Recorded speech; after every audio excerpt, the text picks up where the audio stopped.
It's a delight to welcome Mr. Tory back to Peterborough County and to our riding. John Tory. On behalf of the entire Progressive Conservative Caucus who are here at the ploughing match this week, I want to welcome all of you to the ploughing match. I want to thank you for inviting me. One of the great things about public life is it gives you such a great opportunity to learn about so many things and to understand this great province and this great country better.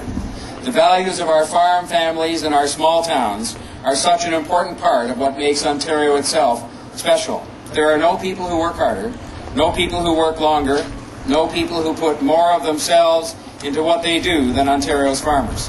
It's not just a job, it's not just a way to make a living, it's a calling and it's a passion.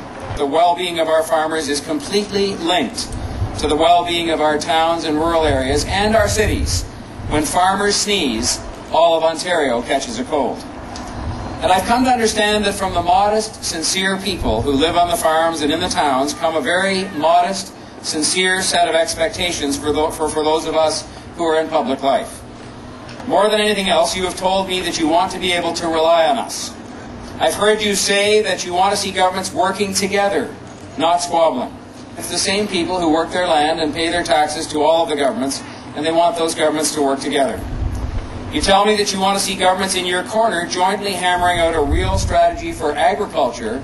You know, the two governments didn't have any trouble working out a strategy for automobiles, and that's good.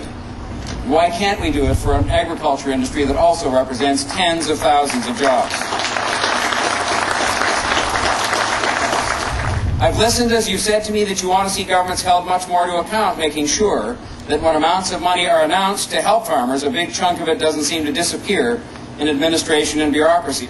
Your desire is for respect from lawmakers for the time and the money you've invested in your land, and that's no different than what any other citizen would expect. I ask people if it's important for us to be self-sufficient in food or just to rely on some other countries, and they all say that they place a high priority on our ability to look after ourselves. And the fact is, not only can we do it, but we can do it with the best in the world, and we have lots left over to export to others. May I simply say two things. Thank you very much for the hard work that you do, for standing in there, for maintaining that dedication and that modesty and that decency in the face of huge challenges. And secondly, may I say that as one Ontarian, among many, we will stand with you in the months and years ahead. It's our job to give you some reasons to hope. Have a wonderful ploughing match. Thank you for your time.